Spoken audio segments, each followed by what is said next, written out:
So what the tool's done is it's taken that view state, it's decoded it, it's embedded the malicious attack into the view state and encoded it again. So I'm going to copy that and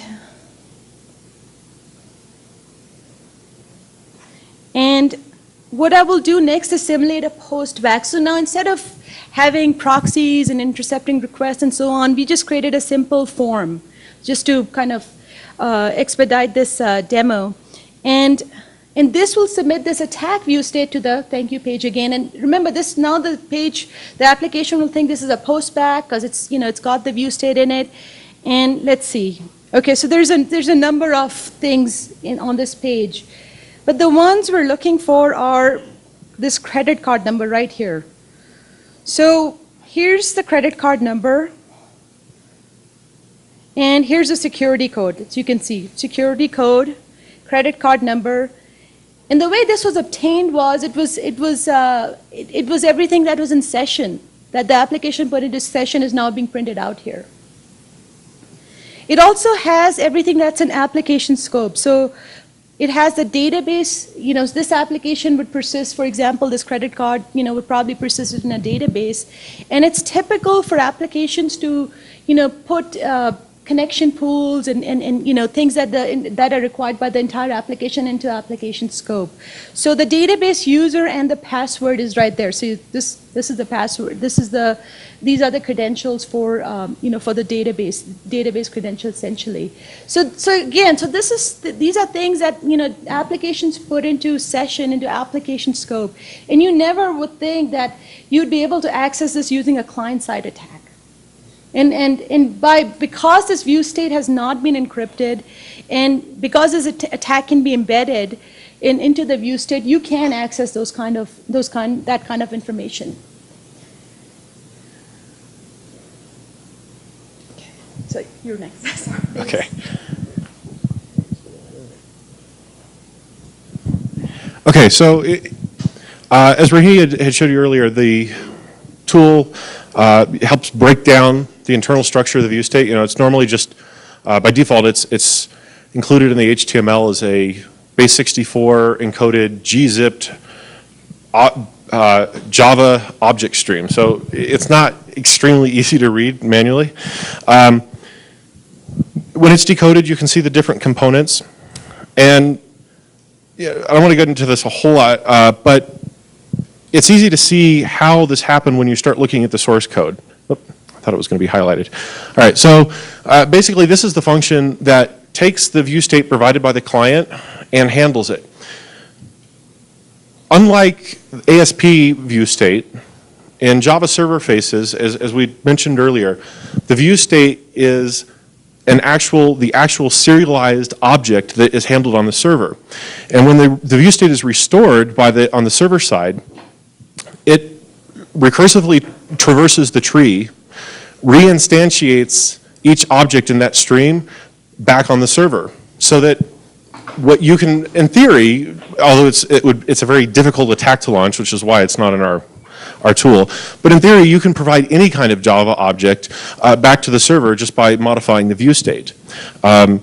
The simplest way of demonstrating that in a proof of concept, which is what we did in Deface, is just to target the expression language objects. And so what Deface does is it traverses whatever view state you provide for it, looks for the expression languages and replaces it, like Rohini was talking about earlier.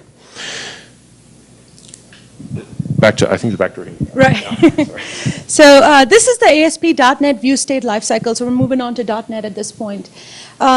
So remember, .NET does not put the entire UI control hierarchy into the view state. It just puts the changes that it needs to remember, things that are, say controls are added programmatically and are not static. That kind of information is put into the view state. So on initial browser request, this class is auto-generated, and the page control hierarchy is also created programmatically. Now it receives a post back, it loads the view state, and it populates the control hierarchy with the view state data. So this is the data that the controls need to remember in order to preserve their state. It also validates that data for tampering. Then again, very much like the Java server faces lifecycle, it loads the request data from the object or from the request. And it also checks, it basically goes through the control hierarchy and sees if they implement the iPostBack data handler interface. And so if they're interested in that, in the data, passes the value to the server control to update the state. So you've got updated control hierarchy. The page load event is fired, very familiar to .NET developers. Now you've got updated view state, a control hierarchy. You're ready to save the state. Recursively calls that control hierarchy and checks if any of those components are interested in saving their state by invoking the save view state method. Constructs the page view state, serializes to a base 64 encoded string, and places it in a hidden field, _view state. Again, this does not have to be put into this hidden field. That's just how it's commonly done. It can be kept on the server as well. And then you're ready to generate the web page. Okay, so the demonstration environment for ASP.NET is a lot simpler. It's Windows Server 2008 R2. It was supposed to be ASP.NET 3.5. It's actually 2.0, but it'll work exactly the same. I think actually the code that's impacted wasn't changed at all between versions. This is the HTML that's used, or excuse me, the ASP that's used. It's a very simple page. You show this to most people, most developers, and ask them to spot the vulnerability. And you know, an astute developer is going to notice that enable viewstate MAC is set to false, which is counter to the default. Microsoft did it right by enabling viewstate security by default. But by itself, especially on such a simple page, it doesn't seem that it would be a dangerous thing to do. I mean, basically you just have HTML and a form tag. And by the way, the reason that validate request true is on there is to show that it's explicitly set. The validate request has to do with some security controls in ASP to detect, among other things, cross-site scripting. The attack that we're going to be demonstrating is cross-site scripting, so it's explicitly enabled to show that functionality does not protect against this attack, which is not all that surprising because that's not really what validate request was intended to stop. So, go over. Now,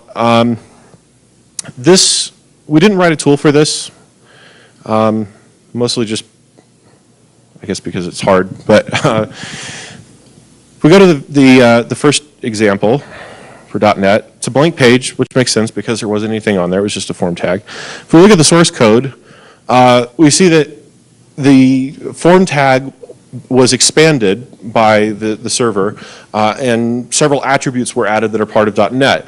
You know, it set the method to the default. It also added a hidden input field for view state. It's very small. We can take a look at it real quick. For anyone that works much with .NET, especially if you're doing security work with it, I highly recommend Viewstate Hacker. It's basically a tool to help decode view state.